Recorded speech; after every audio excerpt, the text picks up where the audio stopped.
Christmas is here, North London is white, the fixtures are crunch, and Arsenal is shite. You went all the way to Ireland for that limerick? Anything for you Arsenal fans, my friend. Hello and welcome to All Balls, a show that keeps you up to date with all the Premier League action and fantasy football tips.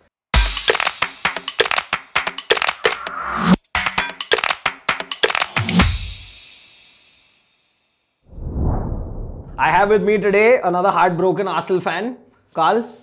Unfortunately, yes. It has not been a very good week for all of us. Is the hair your decision or is it watching Arsenal? No, Arsenal was kind of the reason as to me getting male pattern baldness, so I just decided to just rip the band-aid off and shave They were top of the table and then they came to bottom of the pretty table. much. I mean, I'm sure you went on an eating binge when OGS was selected. Such an exciting game, we will get to it. Yeah, true. But our first game, Leeds versus West Ham. Yeah. West Ham coming out on top, 6th on the table. Leeds losing at home again.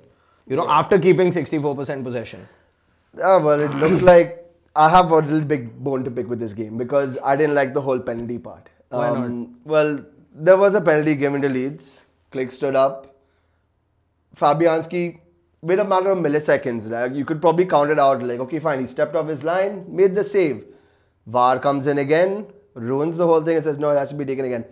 This has to be changed. This honestly has to change because Peter Cech also, as we were just talking about it earlier, like Peter Cech also kind of said, it's just a matter of milliseconds where you can make a goalkeeper decide where he can move and how he can move, while that guy has full freedom to kick wherever he wants.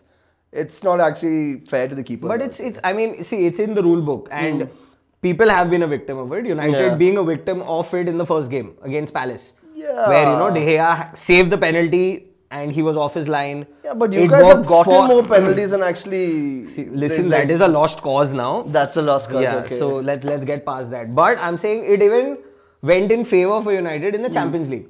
So it's a rule where I feel it's probably equal for everyone where, you know, if nothing, no part of your foot is on the line when the ball is kicked, it's a retake. So, you know, I don't really blame the referee. But then, yes, of course, in hindsight, if you think of it, of the situation and the player, Peter Cech being the goalkeeper, he's obviously making sense. And yeah, I mean, I think he speaks volumes for all goalkeepers. Like, most of the goalkeepers just find it, like, impossible. Like, yeah, it is instinct most of the time. When you're doing it during training as well, like, you want to save. Your job is to save. So, he probably has a point in pointing out to say that, yeah, why are we just allowing this? This shouldn't happen. But it also narrows the angle down if you're a step forward. It narrows the angle down. And the most kind of debated person on a football game is mostly the goalkeeper. Like, you know, like at some points, like, yeah, the goalkeepers, you talk about hand of God and stuff, like, yeah, it was the hand of God by Maradona, but was Peter Shilton or to eat humble pie at the end of that game? Like, so, but yeah, it's not a goalkeeper dominated sport. It's more about goal scoring and team efforts and things like that. But maybe the goalkeeper should get a win every now and then. Maybe this rule should be reversed. Probably, but in this case, it wasn't. It wasn't, unfortunately. Souček getting another goal. Yeah, and the next gunner again coming to help, but yeah. Wipe that tear from you. No, it's not about wiping tears and stuff. We'll get back to Arsenal goalkeepers because there's another game we'll have to talk about as well. But yeah, you know, so Leeds again, very poor defensively. Yeah. West Ham capitalizing. They've been on a run. Yeah. You know, Leeds playing Newcastle next game. West Ham playing Crystal Palace. Newcastle coming off a win. Crystal Palace probably considering that game as a win. Yeah. You know, getting a point against an informed Spurs. Spurs it's pretty decent for them, but Crystal Palace still doesn't have that quality yet.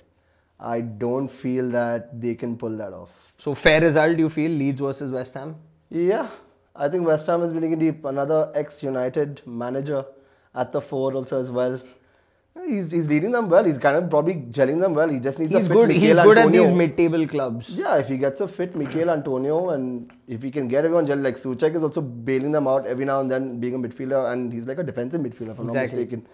And he keeps bailing them out with goals. So yeah, they're getting in the air. Yeah, there's harmony in that team at least for now. But then again, it's West Ham. They can also press the self-destruct button every now and then. Like, so yeah. So on that note.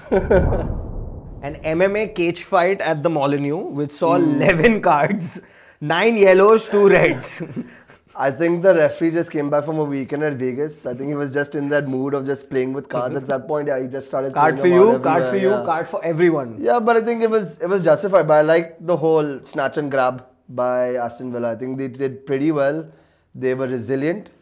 And a stupid mistake by Semedo. It really cost them a lot. And what about Aston Villa at the back? Aston Villa at the back, it breaks my heart as usual, but he's doing well. Emi Martinez. He's doing really well, and he's probably been everyone's fantasy pick this whole time. So I had him on my bench, man. you got him on your bench. Yeah, like What crack have you been smoking? I don't know. I don't like Arsenal players in my lineup.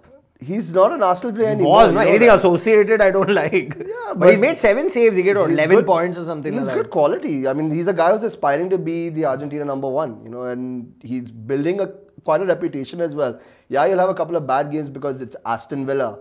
They're not exactly a very consistent team, even though they won 4 games away compared to Leicester City and I think it's Man City and Leicester City were the only 2 teams who got so many away wins. So, yeah, they're improving, but it's just that they have to find that kind of midway, that proper consistency, and probably having a really good squad would really help them.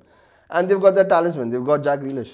They've got Grealish, they've got Watkins. They're probably missing Barkley, but they're doing. I mean, they're adjusting. Barkley's been also decent. Yeah, if he could stay fit, I think that would also probably be a missing piece to their puzzle. But till now, I just think Jack Grealish is like Aragorn in Lord of the Rings. It's like if he goes into battle, they all follow him. You know, like even the armor of the dead will come after him. So, But he needs to be consistent. he needs to be consistent, and he has that drive and he has that passion. You can see like he loves playing and he loves getting into people's faces and to defenders. Like defenders get scared of him, even though all he does is very basic.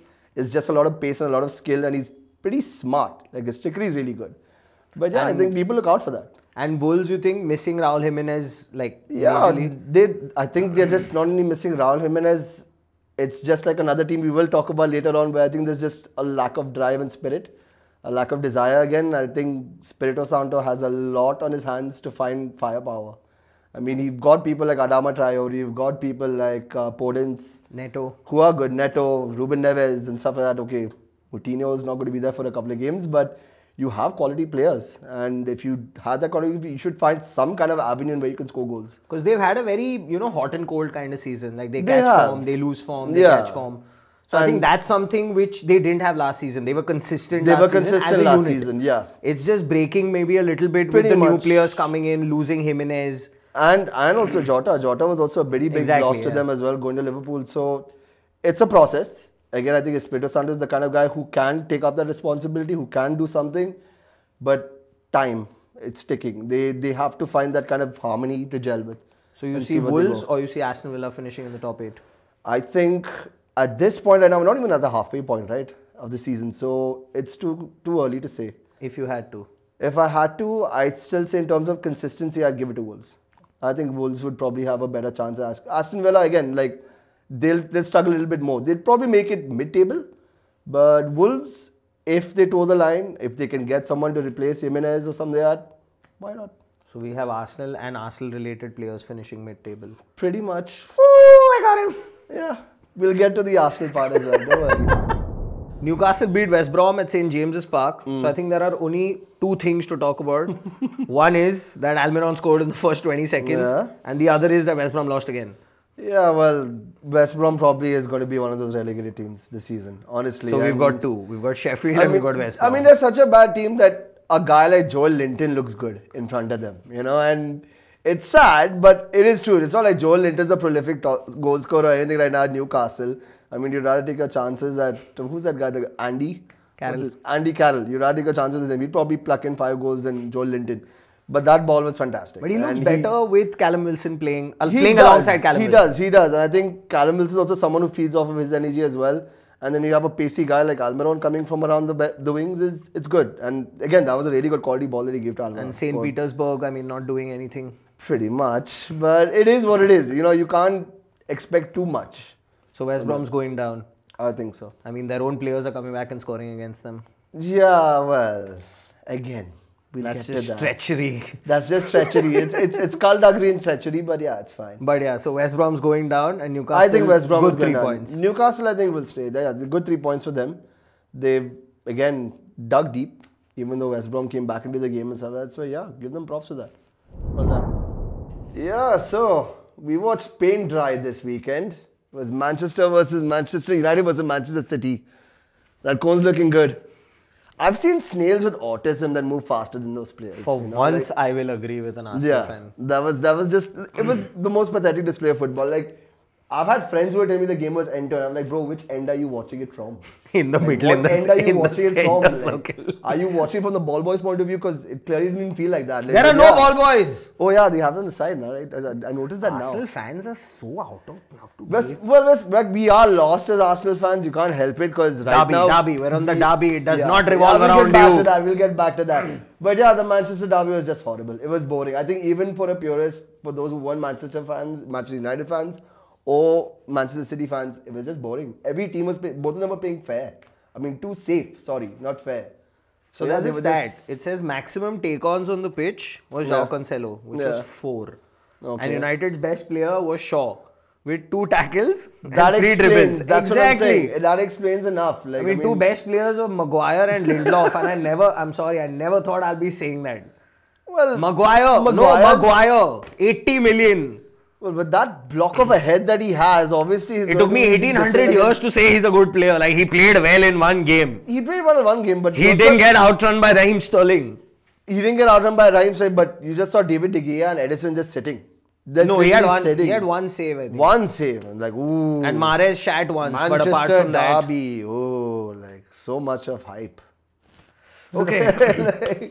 No, honestly, like, what was so exciting about that game? We'll come back to Vishal Dadlani's team in What our. Vishal Dadlani's, you can get back to that, but again, it's just. No, but I agree. We had one of these fixtures, I think, a couple of Yeah. years ago as well. Yeah. Where it was, it was just boring. Like, it was literally boring. But there's so much of hype. This is what I hate so much about like football nowadays, like because there's so many players who are so into themselves that they don't even focus on what they're doing on the pitch.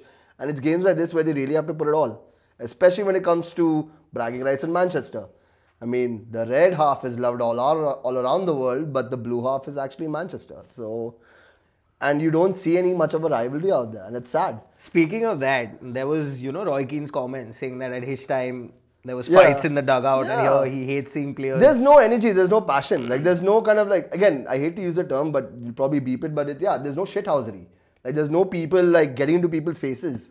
It's just being calm and polite. Oh, yeah, give it to Sterling. Oh, yeah, let's give it to KDB and stuff like that.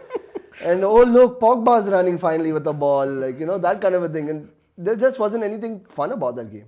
For all you top half teams, this is how the bottom half reacts to a derby in the top half. Oh, of the we'll get to that. No, we'll get to that. But yeah, I was just expecting a lot more. Again, there's always a hype for a match. And No, this is one absolutely. of those games where you do have a lot of hype.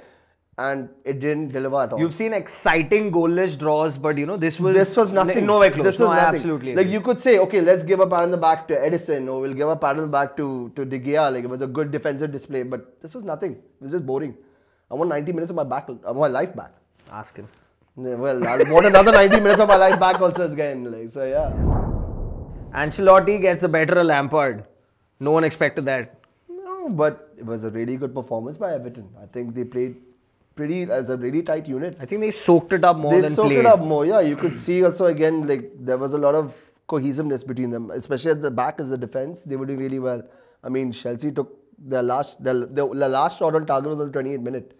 So that kind of shows how defensively sound everything. Yeah, was. because they had a lot of possession. Yeah. They had, most of the possession. They had 6 chances. Yeah. But not too threatening, Not like too Jordan threatening Pickford and- picked and- out a couple of saves. True. But apart from that, Chelsea didn't look threatening in that second half at all. Yeah, and I think Everton- again for them also there's too many cooks that spoil the broth. I think there's a lot of creativeness in that team, but they're just not gelling.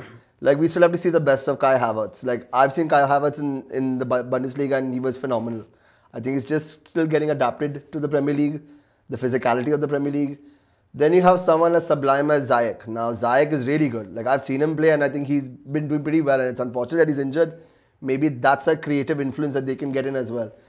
And if they can get Timo Werner to get his shooting boots back on, would be great. I mean, he scores. It's not that he doesn't score, but hot and cold. Hot and cold, yeah. Again, I'm going to use the word consistency very often. So, yeah, he's just not consistent. But he's also another guy who's adapting. Just like Kai Havertz, he's adapting to the Premier League.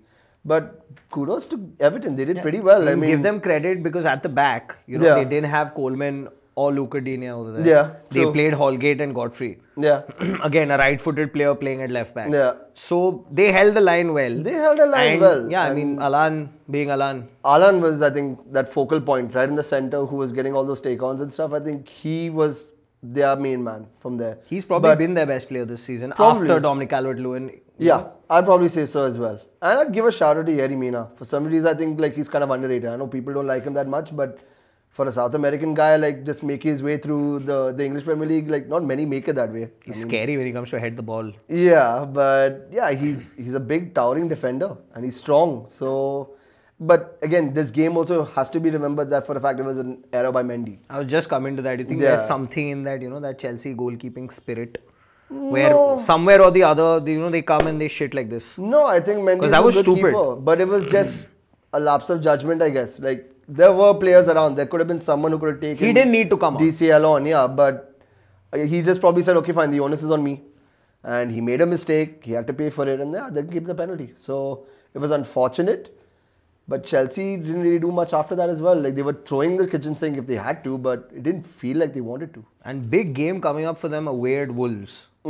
So, if they play like this, Wolves is not the kind of team that's going to sit back even after a loss. Yeah. They will, they will attack together. They will defend together. Well, seeing Wolves' last game, they're kind of misfiring. So it's kind of like a match made in heaven. Like in this game, when they both meet, I think we'll probably see who's the better of the two, as into who's going to get the better of them, who's going to get into form.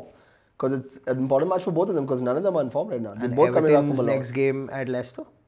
Ooh, Leicester's hot. Leicester's really hot. I mean, Madison, Vardy, Tielemans. Yeah, James Justin, for crying out loud. Yeah, that's just a team that's on the up right now. And we'll talk about that later, but I mean, I think I would say Leicester. So good time for Everton to come back into form.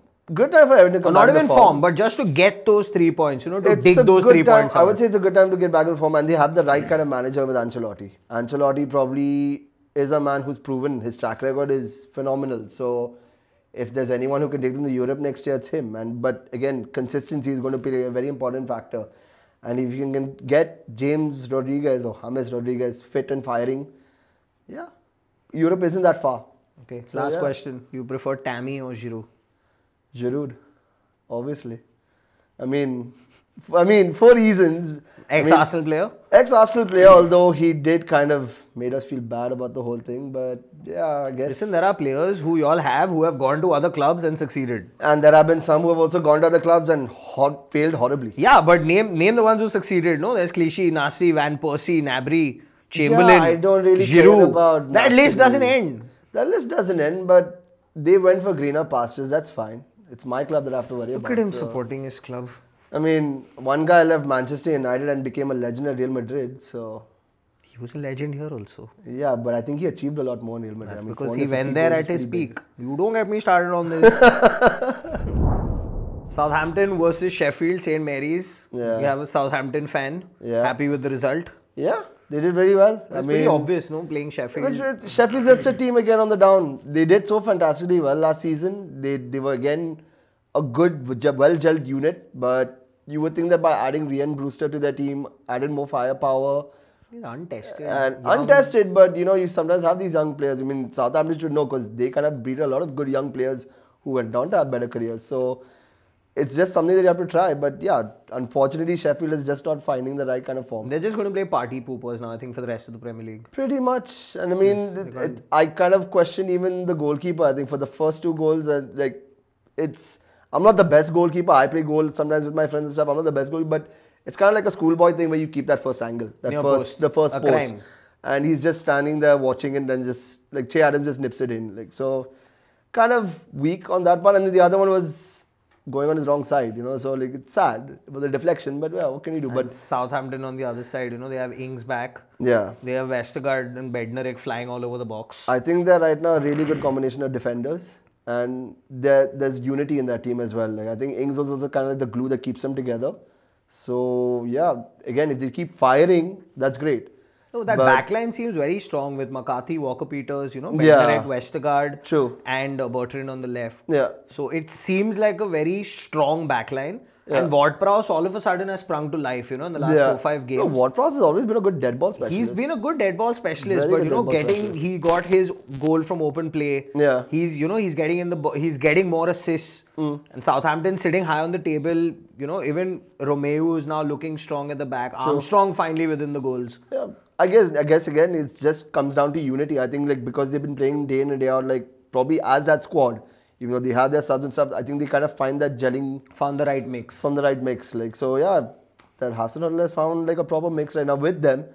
But then their next opponents, Yeah, no, they're like really strong. Like they already. It's been 2 weeks and they already have their goal of the month. Call a spade a spade. Southampton's 4th in the table, and they're 4th in the table for a reason. So I mean, they've been good. They played some really good football. Again, a guy like Danny Ings is firing, so he didn't score in this game. But again, he is someone very influential in the game as well. He got an assist. So yeah, he got an assist. So yeah, let Southampton keep the good times rolling. And this is 4th after they got hammered by a Spurs team. Yeah. So that kind of shows that again, like they're ready to resolve. They're ready to at least fight for what they claim for. So it's a good team spirit at least. And in the next game, high on confidence, they play you guys. Yeah. So who will come to it, but are Yeah. not in the greatest position in terms of confidence, football, or Of just course, for that matter, Southampton's- team chemistry. Southampton's going to be on the bounce against Arsenal. For sure, they'll definitely be on the bounce because you're winning 3-0 at home, St. Mary's.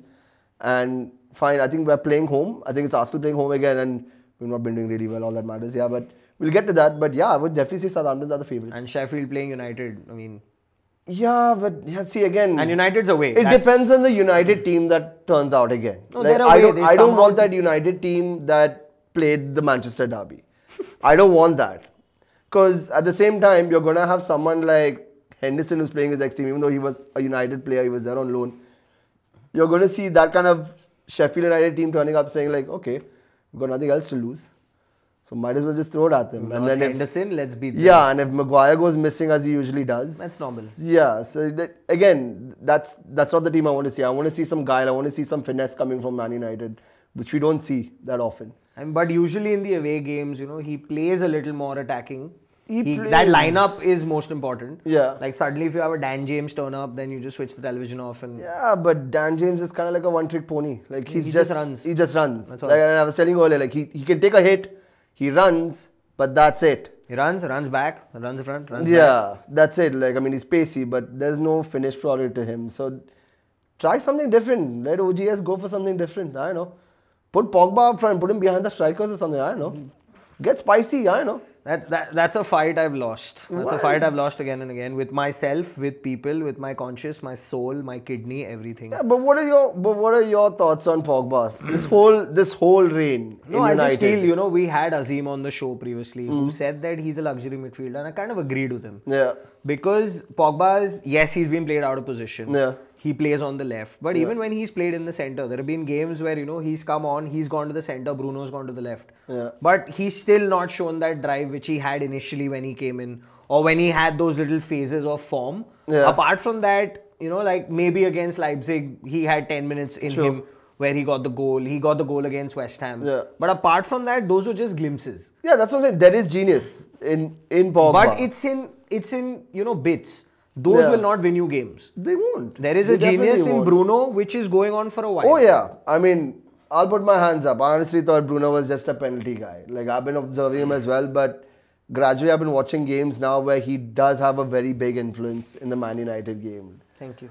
No, I'll call it. I mean, again, I might be an Arsenal fan, but like this won't go in your head or something. But I might be an Arsenal fan, but I'll call a spade, and I'll always say like, yeah, I give respect for Bruno. Like, and all my friends who are Man United fans, yes, I've accepted the fact that Bruno's a decent player. He's good. He makes Man United tick.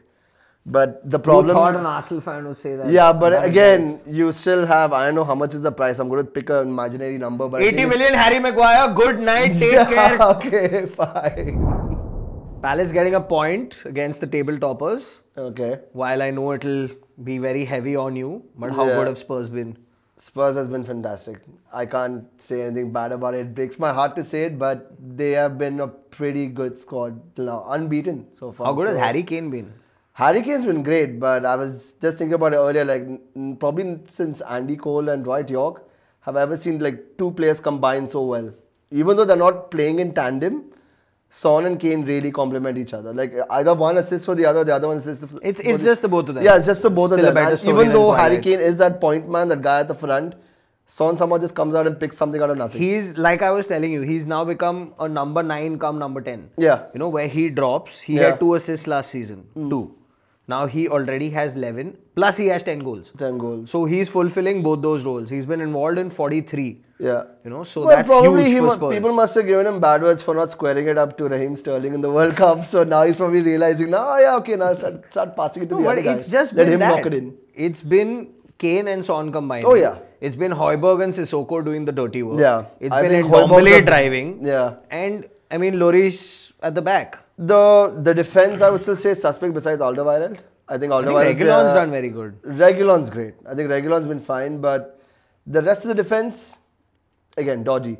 You have a guy like Lloris, which I think any team would love to have. So he's very safe between the sticks. But yeah, I think at some point, again, should something, God forbid, happen to like Kane or Son, like miss out a couple of weeks of games, then we'll see the real resolve in Tottenham's game. Gareth Bale.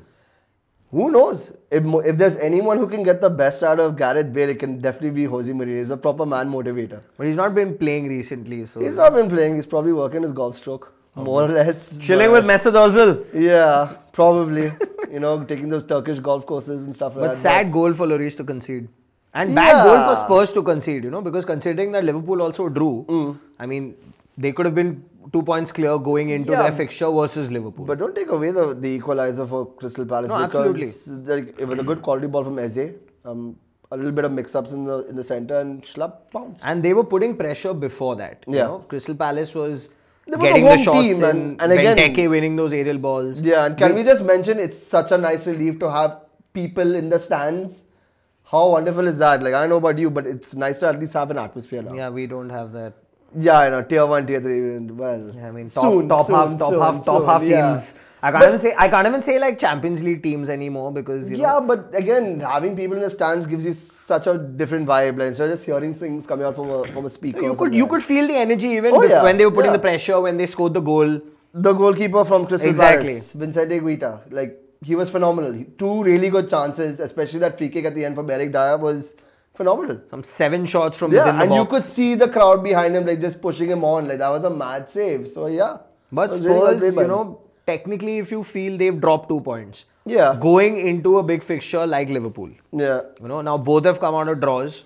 Both you can say have been outplayed in one half out of the 2 in both their games. Yeah. So how do you see that panning out?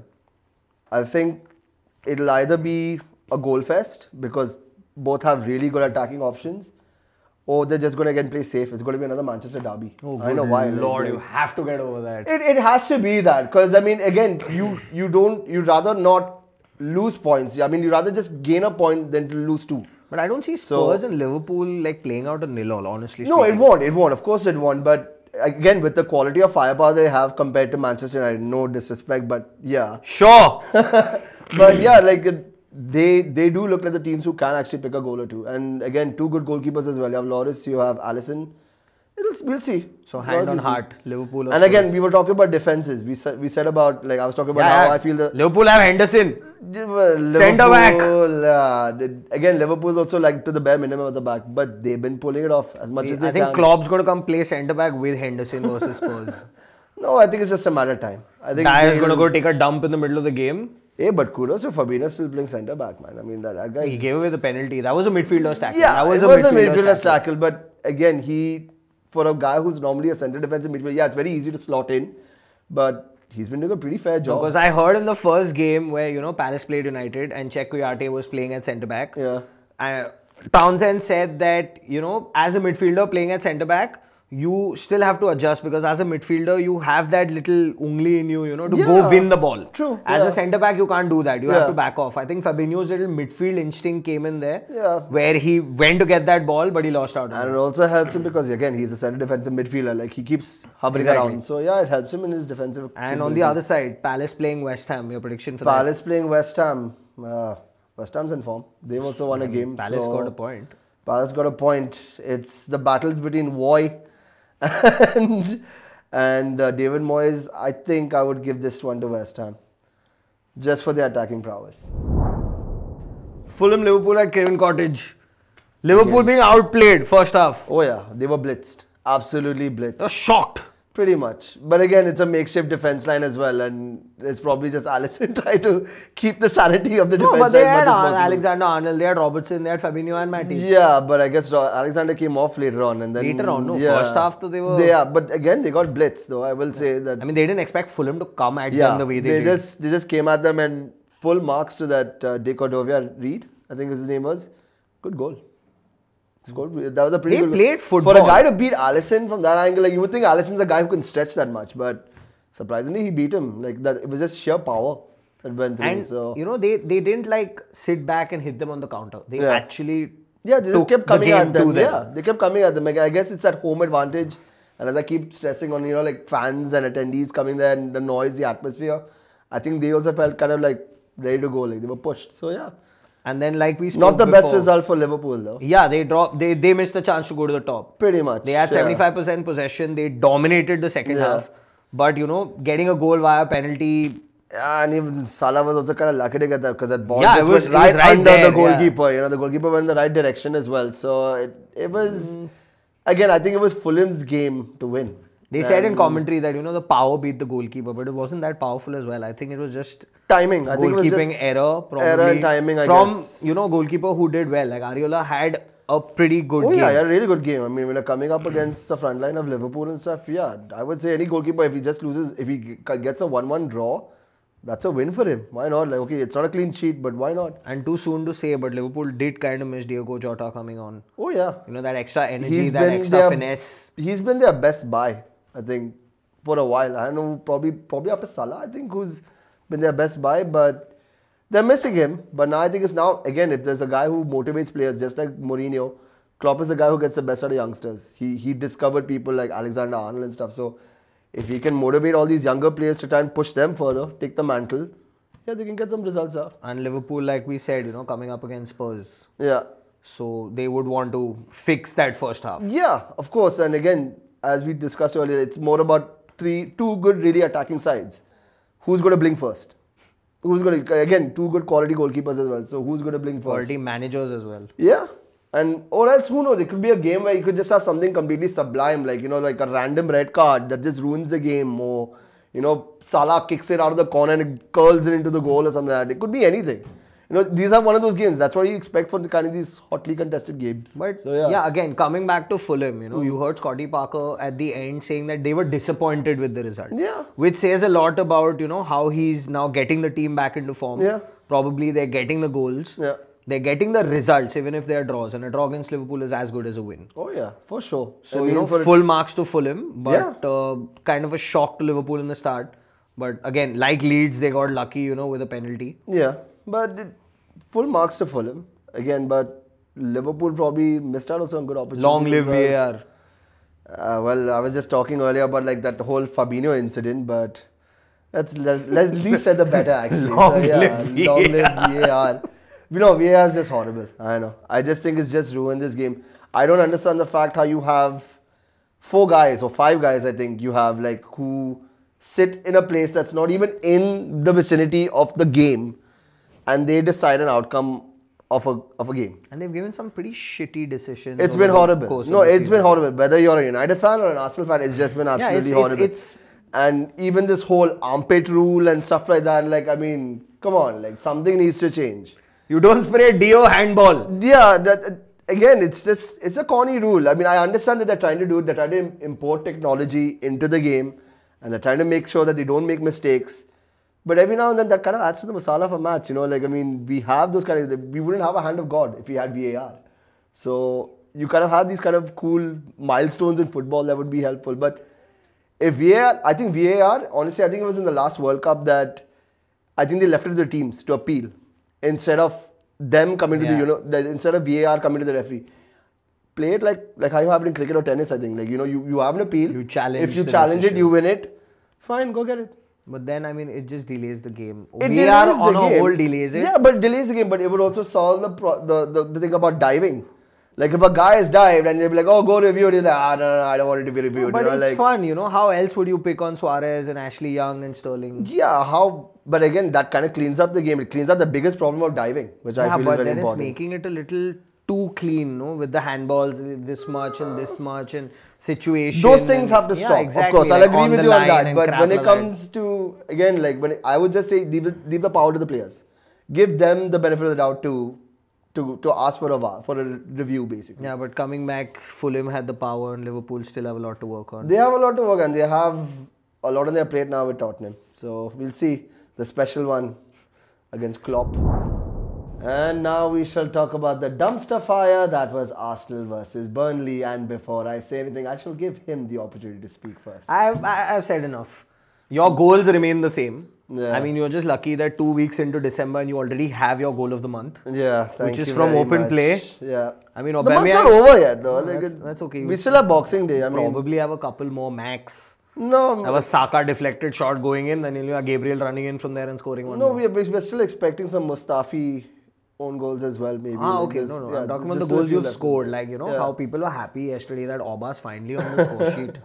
He has finally scored the next Thierry Henry. It's a You've sad seen state a of bloody affairs. mirror.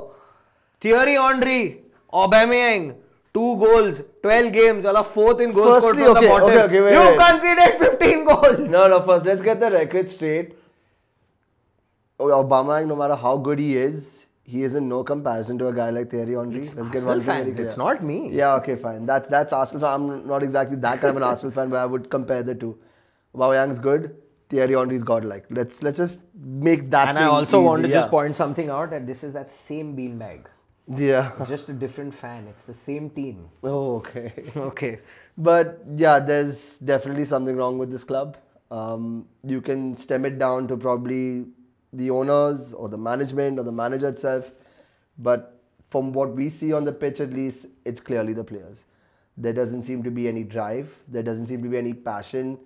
The forwards don't seem to be clicking. We've got 2 guys like Aubameyang and Lacazette who somehow are misfiring. And again, Aubameyang, who apparently scores a lot against Burnley, decided to help Burnley this time. So I don't know what's running through their heads, but there's just only a handful of players in that team, I think, who really show a lot of heart for that team.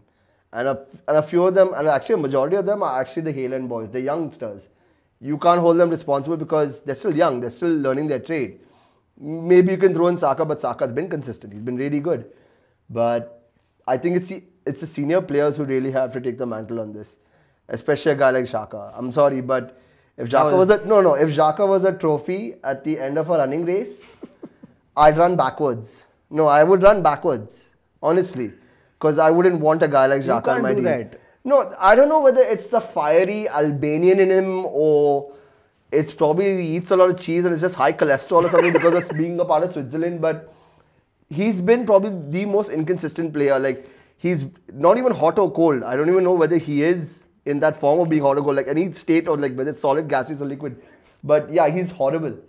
And you have another guy like El Nene, who apparently is Mr. Sideways. He just keeps passing it aside. So we don't have a lot of creativity. Yes, I know that there's a particular weird-looking German on our bench who gets 350,000 I've not said a anything. week, and he's not in the Premier League side, and it's really sad because apparently he's our only creative outlet. But someone's gonna have to get up now and just say, like, I don't know whether it should be Ceballos. So again, throw in the Haaland boys, give Emil Smith Rowe a chance or something like that. Try. But the youngsters have not had bad games. They've had pretty decent games. They have been decent, and you can also see in most of Arsenal's games, like, there is a way Arteta wants them to play. Like, there is a style. Like, it's not like we won the FA Cup by fluke. I'm not going to talk about the past, but I'm just going to say No, it worked. It worked. Everyone put in a shift, but now everyone's putting in a shift. But when it comes to the final end product, no one cares. Like, we had a lot of shots on goal, and still nothing. So, do you, as a fan, Yeah. do you blame the manager because his stats have not been the best? Yeah. You know, he's had like a 41% win rate.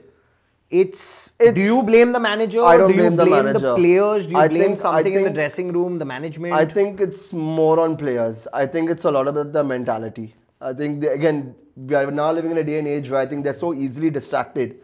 And because of self-gratification, they want instant gratification, not self-gratification, instant gratification, where they're just distracted easily. Everything, like, we're busy planting trees for goals. And I don't see why we need to know that, but we need to know that. Someone just told me the other day that Arsenal is a vintage clothing apparel store that happens to have a football club, and they beat Sheffield United in October 2020. So, we're slowly becoming a meme and a joke, but it is Arsenal, and if there's anyone who's going to have to pick themselves up, Arteta has to push them, but then there has to be drive and passion in that team. But, okay, so we spoke about this off camera, and in this scenario, you let someone like a Torreira go. Yeah. Okay, you brought in a Thomas Partey, who was, probably one of your best buys for unfortunately being injured. Yeah. Now you have Ozil not in the squad. As a fan, imagine a Partey and a Torreira in the centre and an Ozil through the middle with an Aubameyang, a Lacazette and a Willian on the sides.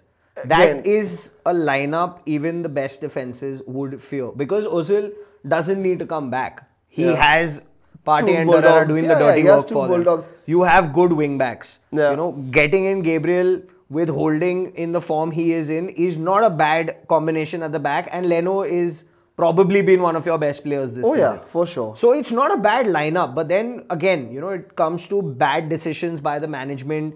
Is it Arteta who's taken the decision? Is it the management? So it's that. I think there's a lot of, there's this, I don't know, with the club right now, I would feel there's this impending sense of doom right now. It's not panic, it is doom. Because again, as fans, we're just looking at the club thinking, what's going on and why isn't this guy working? Like, why isn't Arteta working his magic? And you can clearly see, again, he has that style of play that he wants to play, but the players don't seem to be following in the right way. Yes, as coming back to your point, yeah, if Torreira and Partey were there, it's fine. But again, El Nene, he had a really bad game this week. He also was probably going to be sent off for his challenge as well. But after coming back from Besiktas, he's probably been a pretty renewed player. He's a pretty decent defensive player. He's basic. And again, if you have a guy like Partey and even El Nene, forget Torreira, now Torreira's long gone. Yeah, that could still make a good defensive base. Ozil, it's more of a political thing. So it's sad. I'm sure Arteta's just like crying himself to sleep every night that he can't play Ozil. But now he's just going to have to go back to the drawing board and see who can he make his creative outlet to probably supply Lacazette and Aubameyang. Because there was a part in commentary which kind of summed up, the last few weeks for Arsenal and for Aubameyang in particular. Where he ran down the left and he kind of drilled the ball in with his left foot to Tierney, who made the run in the centre. And it was said that a confident Aubameyang would have cut in and finished that, or at least attempted that. So, that is probably the confidence level of the players. Definitely. Which, again, it is Arteta's job to bring up. But with this confidence, you are now going into play a Southampton who is, they're fourth. We've spoken about this before. So, your chances look not too good. Not too good. If they have to go to group therapy, let them go to group therapy. I don't care if they need that moral boost. But somebody has to be motivated. Again, we need a captain also who can lift the players. I thought Aubameyang was that person, but clearly he seems to be very nonchalant about his football nowadays. So, let's see. I would really hope that a different Arsenal turns up against Southampton. But considering the form of Southampton, nah. So, good on Burnley for that win, but long way up for Arsenal. Oh yeah, it's a long, hard road. Top 10. 3 points, 3 goals for Leicester versus Brighton. The first two are okay, but that third curler from Maddison. Burnley. Quality. Yeah, that's top bins for you right there. And that's absolute quality. They ran all over Brighton after Brighton started off very brightly. They started off really bright, but then you could probably see that the midfield quality of Leicester is just too strong, and they kind of got the grip of the game really easily after that. Welbeck had a good chance to score. He did have a really good chance, but again, it's a matter of quality, and I would honestly say that Leicester did have the better quality players. And again, we were talking about combinations about Son and Kane.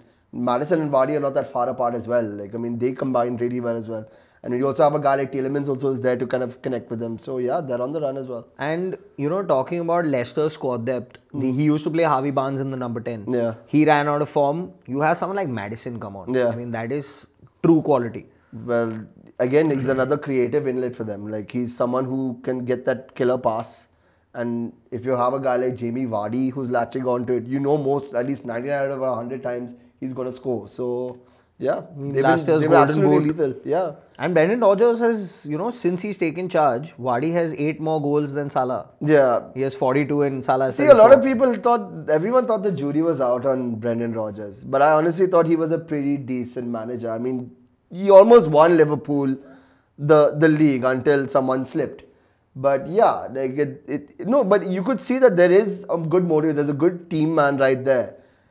I feel bad that Liverpool could have stayed longer with him, but again, of course, they got an upgrade with Klopp. Like, of course, if you had asked me between Klopp and Rodgers, definitely Klopp. But you can now see, like, he's working with a team like Leicester, which doesn't exactly have world class written on it, but they have hardworking players, and you have a guy like Jamie Vardy who's like a fine wine. He's getting better with age. Yeah, and he's playing the younger ones. He has a good mix of Yeah, experience good and mix, you know true. the younger players with a James Yeah. Justin, with a Fofana coming in, And then even people like, you have also like defensive backups like Evans and who's he the has a other guy? Wilfred Ndidi on the bench. Yeah, then Soyuncu. Soyuncu's really Soyuncu, good. Like yeah. even though he's kind of hot and cold as well, but most of the He time had a he's good very last consistent. season though. Yeah, and we wanted him. We now got him. Heartbreak. Yeah, but again, Leicester's again another really tough team. And they come up against Everton. Yeah, Rodgers now comes up against Ancelotti. Ancelotti. It'll be tough, but again, I think when you look at the quality of attacks, I'd give it to Leicester. I wouldn't know the score because it also depends if Dominic Calvert-Lewin out of nowhere just pops up with the first early goal, then you could just see Everton just pushing back a little bit and then Leicester just throwing kitchen sink at them. You have last year's Golden Boot winner versus this year's potential Golden Boot Boot winner. yeah. He doesn't want to stop. True. Yeah, and I mean, but neither is Vardy, so it's But it's going to Vardy be an has interesting this, match to watch. Like, and- Vardy has this 2 goals, then no goals, then 3 goals, then no goals. So yeah, but he Vardy's kind of catches just- up like that. Yeah, but Vardy's just got that tenacity. Vardy's Vardy. Yeah, he's just Vardy. Like Jamie Vardy's having a party, you know, that kind of a thing. So, yeah, I think he's more exciting to watch than Dominic Calvert-Lewin. But again, no, nothing to take away from Dominic Calvert-Lewin.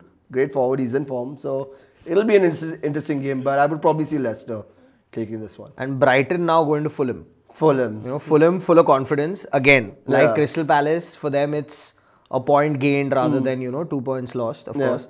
Though they were the better team. Yeah. But do you see now Fulham carrying on from there, or do you see Brighton? Because Brighton's not played too badly. Yeah, well, if They Fulham, might have had a bad game, but throughout the season they've been pretty consistent in good performances, if not results. If Fulham starts the way they started against Liverpool, against Brighton, they go 2 goals up. Why not? I mean, that would probably give them a lot to cushion on and to wait. Brighton right now is also again a team that's not very consistent. They haven't gotten the right kind of mix of players you have. Like, I think the manager's really good, Graham Potter. With what he does the best that he can with what he has. But maybe he should get Neil Maupay to get his shooting boots on again. Or stop crying, probably. Probably stop crying as well. And then, yeah, you just got to find probably a nice balance. That's it. Like, Okay, so quick one, Leicester Everton. Leicester Everton. I say Leicester, but I would say 2-1. 2-1 Leicester. Top of the table clash, Klopp taking on Mourinho, Arsenal looking to stay out of the relegation zone. We can see Vishal Dadlani all smiles here, but decent fixtures for the Manchester clubs, and Chelsea facing a tough one with Wolves. Carl, thank you for joining us. Hope you had a good time, better than what your team's having on the I field. had a great time. I got to vent out all my frustrations as well about Arsenal, so I hope I can come back. Crunch fixtures this yeah. month, this week. Hopefully Arsenal will have some more goals of the month. Hopefully, But thank you on for the other end. On like, the yeah, other end, yeah. yeah. Thank you for joining us though. Cheers. Also guys, do not forget to catch our episode with Wayne Vaz, Northeast United player playing in the ISL. Do not forget to like, share, subscribe, follow us on Instagram. Leave your comments in the section below and stay tuned for another episode of All Balls. Stay safe. Peace.